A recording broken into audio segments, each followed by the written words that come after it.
So here we're going to be constructing compound statements. A compound statement is made up of more than one simple statement, and then those simple statements are connected together appropriately, what we call connectives. This particular connective is and.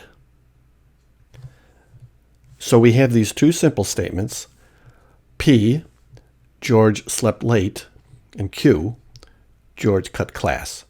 So we're going to write these simple statements as a compound statement using the term and. So we're just going to go George slept late.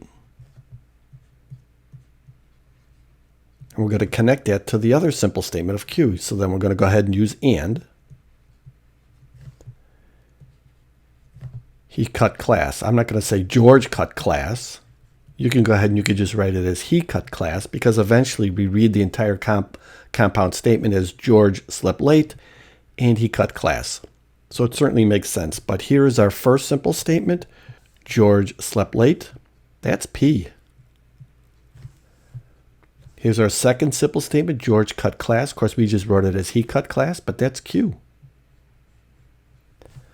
And then here's our connective and right here. Symbolically, and is represented by this symbol. It looks like an upside down V.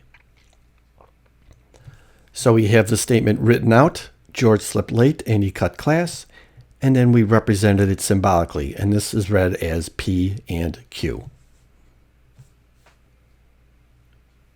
Now we're going to continue this. We're going to use the same two simple statements. P, George slept late, and George cut class. We're going to use the same connective and.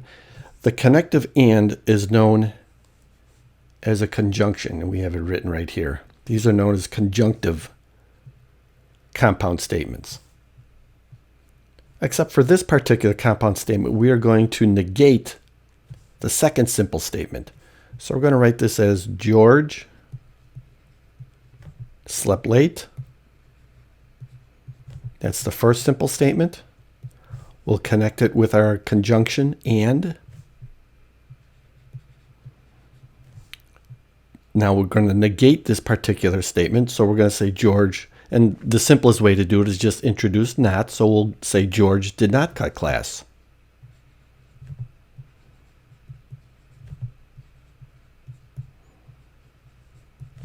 So as we read this statement, this compound statement, George slept late and he did not cut class.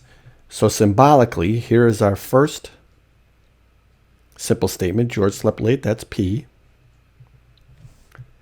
Here's our second simple statement, but we negated it. So this is going to be not Q. And then, of course, we have our connective here and. Symbolically, it looks like that upside down V. So we have George slept late and he did not cut class. Symbolically, we read this as P and not Q. And there we go.